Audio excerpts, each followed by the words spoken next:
Hi guys, welcome to the channel zero doubts.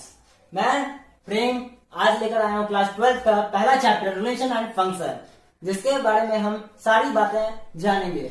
अलग अलग video में आने वाले 5-6 वीडियोस लगेंगे इस चैप्टर को कंप्लीट करने में, और उसमें हम एक एक छोटी छोटी बातें रिलेशन एंड फंक्शन से जुड़े सारी बातें हम देखेंगे। तो आज सबसे पहले स्टार्ट करते हैं रिलेशन एंड फंक्शन में हमें क्या क्या पढ़ना है। कंटेंट से हम स्टार्ट करते हैं कि हमें क्या क्या पढ़ना है। सबसे पहला जो हमें पढ़ना है, रिलेशन के बारे में हमें कुछ इंट्रोडक्शन पढ़ना है। रिलेशन होता क्या है, रिलेशन लिखते कैसे हैं, और भी बहुत कुछ। मैथमेटिक्स में रिलेशन का क्या वैल्यू है, सारी चीजें हम इसमें देखेंगे। उसके बाद सेकंड टॉपिक आता है टाइप्स ऑफ रिलेशन। इसमें हम देखेंगे कि रिलेशन में कितने टाइप होते हैं और उसके बारे में जानेंगे। आगे सारे रिलेशन के टाइप्स के बारे में आगे जानेंगे। उसके बाद हम पढ़ेंगे फंक्शंस। फंक्शंस क्या होते हैं, फंक्शंस कैसे लिखे जाते हैं, रिलेशन और फंक्शन में क्या रिलेशन है, कैसे रिलेशन को फंक्शन के टर्म में लिख सकते हैं, सारी चीजें हम इसमें देखेंगे। उसके बाद टाइप्स ऑफ फंक्शन, उसके बाद आएगा कंपोजिट ऑफ फंक्शन। इसमें हम देखेंगे कैसे दो फंक्शन को एक करके लिख सकते हैं, वाले को ही कंपोजिट फंक्शन कहते हैं। उसके बाद इन्वर्टिबल फंक्शन, ये आप लोग क्लास 11 में भी पढ़े होंगे थोड़ा सा, तो ये इन्वर्टिबल फंक्शन है। आगे है बाइनरी ऑपरेशन। ये सीबीएसई के सिलेबस में नहीं है, लेकिन कुछ स्टेट बोर्ड इसमें से अभी भी क्वेश्चन पूछते हैं, इसलिए मैं इसे अलग से कुछ वीडियो बनाकर कवर कर लूंगा। ओके, तो let's start from the first topic, relation. Start करते हैं रिलेशन। What is relation? सबसे पहला क्वेश्चन जो इसमें आता है वो यही होता है कि व्हाट इज रिलेशन। रिलेशन कहते किसे हैं? हम सभी जानते हैं कि रिलेशन हमारे रियल लाइफ में किसे कह सकते हैं। जैसे is a father of, is a mother of, कुछ भी। मान के चलिए एक राम, एक एग्जाम्पल लेते हैं। Ram is a friend of Shyam. ये क्या है? ये एक रिलेशन है। किसके बीच में? तो राम और श्याम के बीच में एक रिलेशन है। क्या है relation? Is a friend of, एक फ्रेंड है। राम और श्याम फ्रेंड है, ये एक अपने आप में रिलेशन है। उसके बाद एक और एग्जाम्पल लेते हैं। Lakshman is a brother of Ram. ये भी एक रिलेशन है। लक्ष्मण और राम के बीच में रिलेशन क्या है? अ ब्रदर ऑफ। ये एक रिलेशन है। ब्रदर ऑफ एक रिलेशन है। लक्ष्मण राम का भाई है। ये एक रिलेशन है कि Lakshman is a brother of Ram. अब ब्रदर ऑफ एक रिलेशन है। उसके बाद एक और एग्जाम्पल लेते हैं। Sita is a wife of Ram. ये एक रिलेशन है सीता और राम के बीच में। तो क्या? सीता राम की पत्नी है। इज अ वाइफ ऑफ, ये जो है वाइफ ऑफ, ये रिलेशन है। अगर और एग्जाम्पल लें, Ram is a husband of Sita. ये एक रिलेशन है। राम और सीता के बीच एक रिलेशन है। वो रिलेशन क्या है?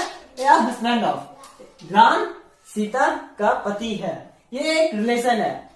हस्बैंड ऑफ एक रिलेशन है। अब देखने वाली बात ये है कि मैथमेटिक्स वर्ड के वर्ड में रिलेशन किसे कहते हैं। तो मैथमेटिक्स के वर्ड में अगर बात करें तो एक कोई नंबर ले लेते हैं हम, 2 and 5। इस दो नंबर के बीच में रिलेशन क्या हो सकता है? 4 और 4। इस दो नंबर के बीच में रिलेशन क्या हो सकता है? 5 और 2। इस दो नंबर के बीच में रिलेशन क्या हो सकता है? यही हमें देखना है। 2 और 5, 2 और 5 एक मैथमेटिकल नंबर है, इसके बीच में रिलेशन क्या बन सकता है? 2 इज लेस देन 5, ये एक रिलेशन है। इज लेस देन, ये जो सिंबल है, ये इज लेस देन का जो सिंबल है, ये जो इज लेस देन ये बनता है, ये एक रिलेशन है 2 और 5 के बीच में। उसके बाद 4 और 4, 4 इज इक्वल टू 4। ये जो इज इक्वल टू का सिंबल है, यानी कि ये जो रिलेशन बनेगा, ये बनेगा इज इक्वल टू। ये एक रिलेशन है। 4 और 4 के बीच में ये एक रिलेशन है। 5 और 2, इस दोनों के बीच में क्या रिलेशन है? 5 इज ग्रेटर देन 2। ये जो है ये एक रिलेशन है, इज ग्रेटर देन। ये अपने आप में एक रिलेशन है कि is greater than 5 is greater than 2। ये एक रिलेशन है। किसके बीच में? तो 5 और 2 के बीच में रिलेशन है कि 5 2 से बड़ा है। यही है हमारा रिलेशन। अब आइए देखते हैं कि रिलेशन का डिफिनेशन क्या होता है। कि हम लिख सकते हैं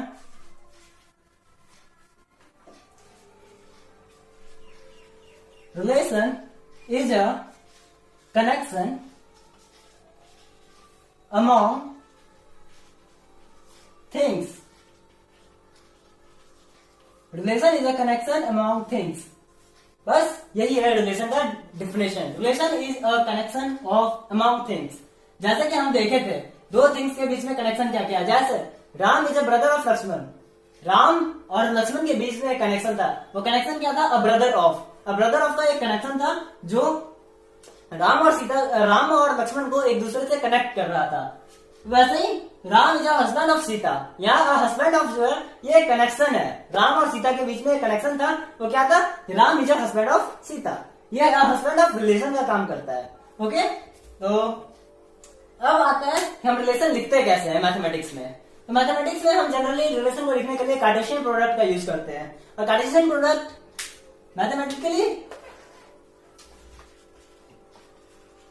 mathematically relation is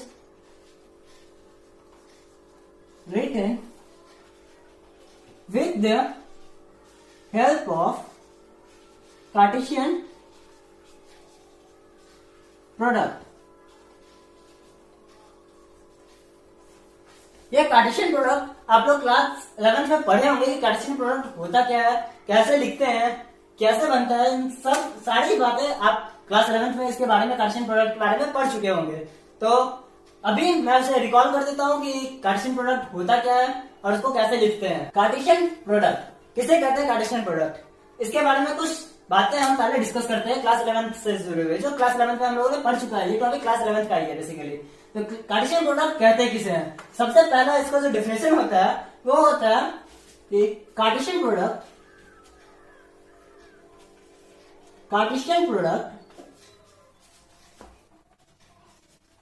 is a product of two sets। Cartesian product किसी दो सेट का प्रोडक्ट होता है। तो हम कैसे लिखते हैं इसे, इसके बारे में हम आगे देखेंगे डिटेल में कि इसको हम कैसे देखते हैं। लेकिन कार्टेशियन प्रोडक्ट का जो बेसिक डेफिनेशन सबसे बेसिक डेफिनेशन जो है वो यही होता है, Cartesian product is a product of two sets. Cartesian product जो है दो सेट के प्रोडक्ट को कहते हैं। कार्टेशियन प्रोडक्ट किसी दो सेट के प्रोडक्ट को कहते हैं। अब आगे मैंने ये डिफिनेशन लिख दिया कार्टेशियन प्रोडक्ट का। ये एक और डिफिनेशन है, वो है for two non empty sets P and Q the Cartesian product P cross Q is a set of all ordered pair whose first component is a member of P and second component is a member of Q। यानी कि किसी भी दो non empty sets के लिए, किसी भी दो non empty sets P and Q के लिए जो उसका कार्टेशियन प्रोडक्ट होगा P क्रॉस Q, वो जो होगा ऑर्डर्ड पेयर का, सारे ऑर्डर्ड पेयर का सेट होगा जिसमें कि फर्स्ट कंपोनेंट जो होगा उस ऑर्डर्ड पेयर का फर्स्ट कंपोनेंट जो होगा वो P से होगा और सेकंड कंपोनेंट जो होगा उस ऑर्डर्ड पेयर का वो Q से होगा, Q का मेंबर होगा। उसी को इस तरीके से सेट बिल्डर फॉर्म में लिखते हैं, P cross Q is equal to PQ such that small p belongs to capital P and small q belongs to capital Q। ये हमारा सेट बिल्डर फॉर्म में कार्टेशियन प्रोडक्ट होता है। अब आगे बढ़ते हैं इससे। अब हम डिस्कस करने जा रहे हैं कार्टेशियन प्रोडक्ट के बारे में कुछ इंपॉर्टेंट पॉइंट्स।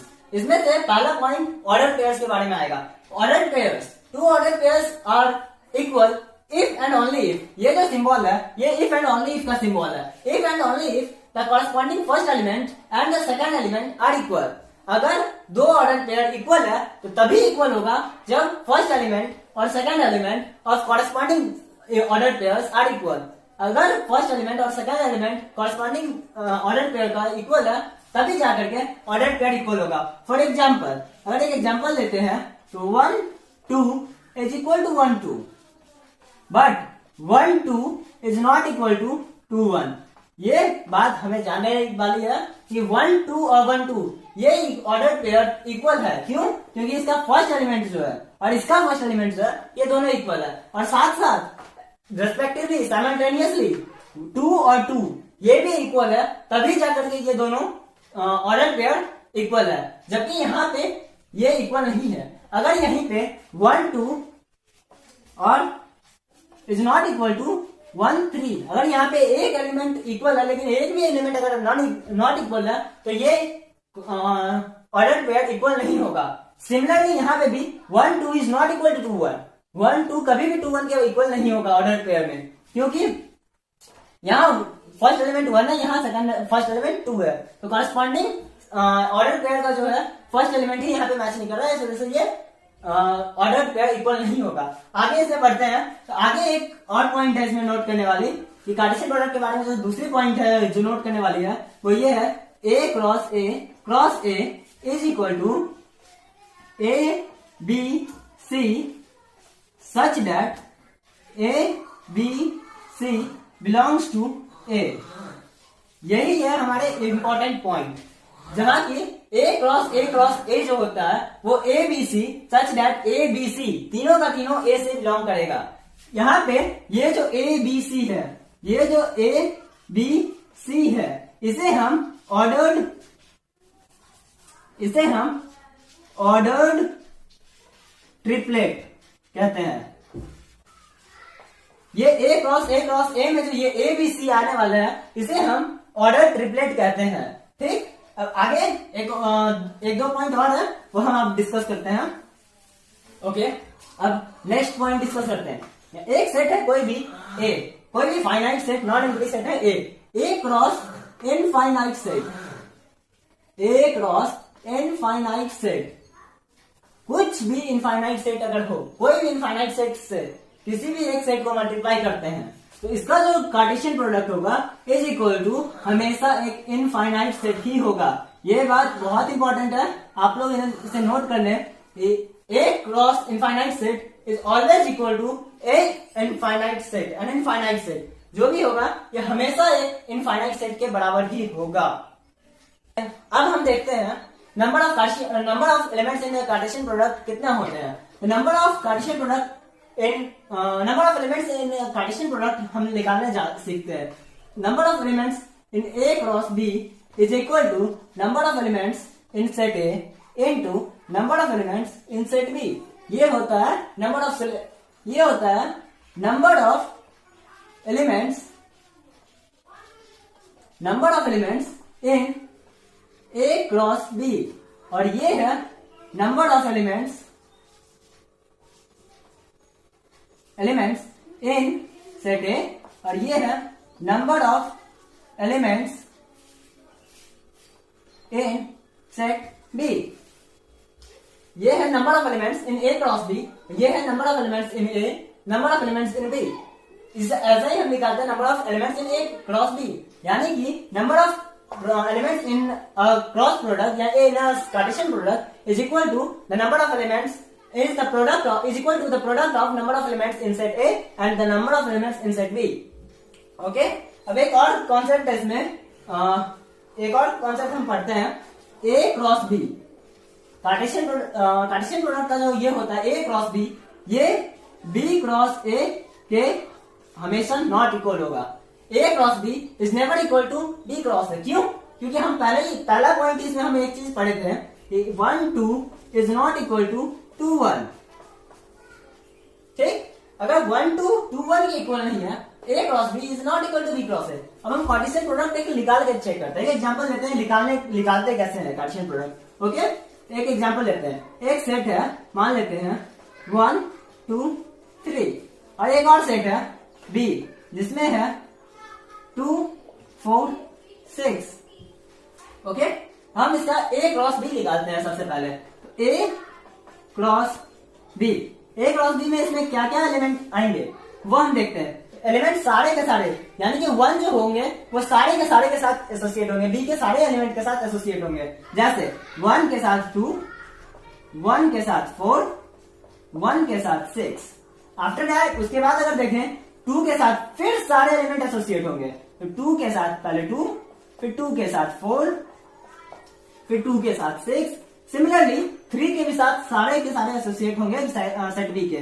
तो यहाँ पे क्या हो जाएगा कि 3 2 3 4 6। ये हमारा कार्टेशियन प्रोडक्ट हुआ A क्रॉस B। जबकि अगर हम B क्रॉस A निकालेंगे तो पहला एलिमेंट जो होगा वो B से होगा और सेकंड एलिमेंट जो होगा वो A से होगा। तो यहाँ पे जो आएगा वो होगा 2 1 2 1, जो कि यहाँ पे कहीं नहीं है। A cross B is not equal to B cross A, ये कभी नहीं हो सकता है। ओके, अब यहाँ पे एक B क्रॉस A भी हम निकाल के आपको बता देते हैं। B क्रॉस A निकालते हैं तो B क्रॉस A में क्या होगा, इसमें पहला एलिमेंट जो होगा वो B का होगा, सेकंड एलिमेंट जो होगा वो A का होगा। तो पहला एलिमेंट B से लेते हैं और तीनों से एसोसिएट करते हैं। तो इसमें जो पहला एलिमेंट आएगा वो होगा 2 1 2 2 एंड 2 3। उसके बाद फिर यहां से एक एलिमेंट लेंगे 4 और यहां से हम इससे तीनों से एसोसिएट करेंगे। यहाँ पे आएगा 4 1 4 2 और 4 3। सिमिलरली हम 6 को भी यहां से फर्स्ट एलिमेंट 6 का आएगा, यहां पे हम इससे तीनों से एसोसिएट करेंगे। ये हो जाएगा 6 1 6 2 एंड 6 3। ये हमारा कार्टेशियन प्रोडक्ट है जो B क्रॉस A का है। अब आप क्लियरली इसमें देख सकते हैं कि A cross B is not equal to B cross A। यहाँ पे क्लियरली विजिबल है, यहाँ 2 1 2 है, यहाँ कहीं पे भी 1 2 नहीं है। क्यों? क्योंकि ये ऑर्डर पेयर, तो यहाँ पे सेट ऑर्डर मायने रखता है, काफी मायने रखता है। यहाँ पे 2 1 है बट ये ऑर्डर पेयर है तो ये इक्वल नहीं है। इस वजह से A cross B is not equal to B cross A होता है। ओके, अब इससे थोड़ा सा आगे बढ़ते हैं। अब देखते हैं रिलेशन। अब एक न्यू टॉपिक की तरफ हम बढ़ते हैं जो है relation in terms of Cartesian product. ये क्या होता है relation in terms of Cartesian product? ये क्या होता है? रिलेशन को हम कार्टेशियन प्रोडक्ट के टर्म में कैसे लिख सकते हैं? ये सिंपली है, ये काफी सिंपल है। रिलेशन इज, अगर इसको हम डिफाइन करें, relation is a subset of Cartesian products. ये सिंपली रिलेशन को हम कार्टेशियन प्रोडक्ट के टर्म में कैसे लिख सकते हैं, अगर हम इसके बारे में बात करें, relation is a subset of Cartesian product. ये सबसे इंपॉर्टेंट बात है इसमें, रिलेशन जो है कार्टेशियन प्रोडक्ट का ही सबसेट होता है। ओके, तो रिलेशन जो है कार्टेशियन प्रोडक्ट का ही सबसेट होता है। अब एक चीज और बात करने वाली है कि जैसे हम लिखते हैं एक रिलेशन, मान के चलिए एक रिलेशन है जिसको हम बनाते हैं। पहले यहाँ हम बनाते हैं एक एरो डायग्राम बना रहे हैं, A B C। यहाँ है capital A, capital B, capital C, capital D। Okay, एक हम एरो डायग्राम बनाते हैं इसमें। यहाँ पे है A से A मैच कर सकता है। ये एक एरो डायग्राम है, कैपिटल A स्मॉल A से कैपिटल A के बीच में कुछ रिलेशन बन रहा है। ओके, यहाँ से ये, यहाँ से ये। अब इसमें आप एक चीज बताइए, इसमें आप एक चीज ये है कि ये एक एसोसिएटेड है। A के साथ एसोसिएटेड है, B के साथ एसोसिएटेड है, C के साथ एसोसिएटेड है और D, यहाँ पे जो है D, ये कुछ नहीं है, ये ऐसा ही है। इसमें जो है अगर हम इसको रिलेशन के टर्म में लिखे, इसका रिलेशन R मान लेते हैं, ये दोनों, ये रिलेशन है, ये एक रिलेशन है R। ओके, अब हम इसको लिखते हैं। इसको हम लिखने का 3 तरीके होते हैं। पहला roster form, second set builder form और थर्ड ये एरो डायग्राम। ओके, तो हम सबसे पहले रोस्टर फॉर्म में लिख करके इसको देखते हैं। तो रोस्टर फॉर्म में ये क्या आएगा, A B एंड C। चूंकि यहाँ D है मगर ये किसी के साथ एसोसिएटेड नहीं है तो ये इसमें इंक्लूड नहीं होगा। ओके, अब देखते हैं आगे इसमें क्या है कि ये इसमें जो है ये वाला एलिमेंट, ओके, ये वाला सारे का जो फर्स्ट एलिमेंट है। ओके, यहाँ पे फर्स्ट एलिमेंट है A B और C। ठीक, ये A B C जो है ये हमारा डोमेन कहलाता है। Domain of the relation A B C, ये जो है ये हमारा डोमेन है। ओके, अब बात करते हैं कोडोमेन। कोडोमेन क्या होता है? कोडोमेन जो है ये अगर सेट A है, मान लेते हैं थोड़ी देर के लिए, और ये सेट B है। ओके, तो कोडोमेन जो है ये होल सेट B, ये सारा सेट B जो है ये कोडोमेन होगा। ओके, ये जो कोडोमेन है, ये सारा का सारा सेट बी का एलिमेंट इसमें आ जाएंगे। तो इसमें क्या क्या आएगा, कोडोमेन में क्या क्या आएगा, तो ए बी सी डी, ये जो है ये इसका कोडोमेन हो गया। ओके, डोमेन को लिखने का तरीका ऐसा नहीं है, डोमेन को ऐसे लिखते हैं, डोमेन ए बी सी, ऐसे डोमेन लिखते हैं। ये कोडोमेन हुआ, ये डोमेन हुआ, ये कोडोमेन हुआ। आगे आप बात करते हैं रेंज। रेंज किसे कहते हैं, ओके, तो रेंज जो होगा इस रिलेशन का, वो रिलेशन में रेंज कहते हैं जो भी डोमेन का जो भी एलिमेंट कोडोमेन के जिस एलिमेंट से कोडोमेन के जिस भी एलिमेंट से एसोसिएटेड होगा, वो सारे का जो सेट बनेगा, कोडोमेन में जो एलिमेंट इससे डोमेन वाले से एसोसिएटेड होगा, उसमें जो उसका जो सेट बनेगा वो रेंज होगा। जैसे यहाँ पे अगर बात करें तो यहाँ पे सेट ए में ए कैपिटल, सेट बी के कैपिटल ए से एसोसिएटेड है। उसके बाद सेट बी में एक कैपिटल बी और एक कैपिटल सी, ये एक कैपिटल बी, ये कैपिटल सी एसोसिएटेड है। इसमें डी इंक्लूड नहीं होगा, क्यों, क्योंकि ये एसोसिएट किसी के साथ नहीं है। अब एक चीज और इसे मैं आपको बता दूं कि ये जो बन रहे हैं, ओके, ये जो रिलेशन बन रहे हैं, तो ये ए का जो ये कैपिटल ए के साथ जो एसोसिएटेड है, हम इसे कहते हैं, इस ए को ए के साथ जो एसोसिएट कर रहे हैं, तो इसे हम कहते हैं A capital A is a image of small A.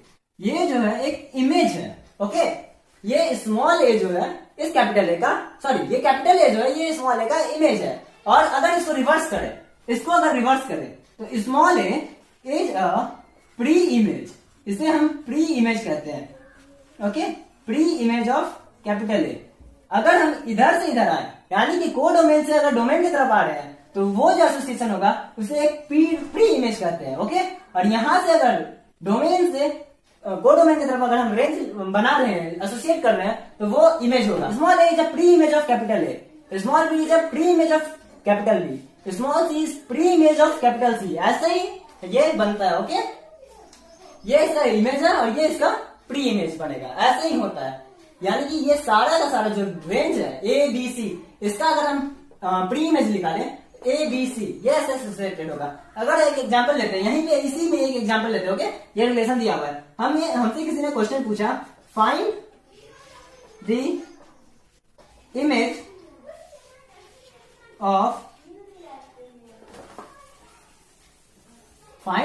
Of small C, okay. एक और क्वेश्चन है next, find the pre image of capital A. अब हम इसमें निकालते हैं कि इसका इमेज क्या होगा स्मॉल सी का, और कैपिटल ए का प्री इमेज क्या होगा। चलिए तो स्मॉल सी के जगह बी ले लेते हैं, ओके। तो इसका इमेज क्या होगा, इसका जो इमेज होगा, यहां देखते हैं हम, यहां से एसोसिएट हुआ है यहां, यानी कि डोमेन इमेज मांग रहा है, तो हमें डोमेन से रेंज की तरफ जाना है। तो डोमेन ये बी जो है किस चीज से एसोसिएटेड है, वो इसका इमेज बनेगा। यहाँ पे स्मॉल बी कैपिटल बी के साथ एसोसिएटेड है, इसका मतलब इसका जो आंसर होगा वो होगा कैपिटल बी। क्यों, क्योंकि यहाँ पे स्मॉल बी यहाँ कैपिटल बी से एसोसिएटेड है, तो इसका इमेज बी का इमेज जो है कैपिटल बी बन रहा है। सिमिलरली प्री इमेज ऑफ, यहाँ ये देखना है कि ये किससे एसोसिएटेड है। यहाँ पे ये स्मॉल ए से एसोसिएटेड है, इसका मतलब इसका जो प्री इमेज बनेगा वो स्मॉल ए होगा। अगर एक और question they, find the pre image of capital D, तो इसका आंसर क्या होगा। चूंकि यहाँ पे डी किसी के भी साथ एसोसिएटेड नहीं है, तो इसका आंसर नॉट पॉसिबल है, ये पॉसिबल ही नहीं है इसका प्री इमेज हो, क्योंकि डोमेन में ये किसी के भी साथ एसोसिएटेड नहीं है। ओके, अब अगर हम इससे थोड़ा सा और आगे बढ़ते हैं सिलेबस में, तो हमें पढ़ना है आगे types of relation. Okay, types of relation मैं आने वाले नेक्स्ट वीडियो में बनाने वाला हूं, क्योंकि वहां से बेसिकली आपका क्लास 12 स्टार्ट होगा। ये सारा आपका 11th में था, ये सारा का सारा आपको 11th में ही पढ़ना था, उसे मैं बस रिकॉल कर दिया हूं। आगे जो होगा, आगे जो टाइप्स ऑफ रिलेशन पढ़ना है हमें, उसके लेक्चर्स आने वाले 1-2 दिन में आ जाएंगे। और तब तक इसे बढ़िया से पढ़ें, एक बार 2 बार देखें, अगर ना समझ आए तो कमेंट करें, और लाइक और सब्सक्राइब करना ना भूलें, लाइक करें और दोस्तों के साथ शेयर करें। तब तक के लिए बाय, और इसे नोट करें। Thank you.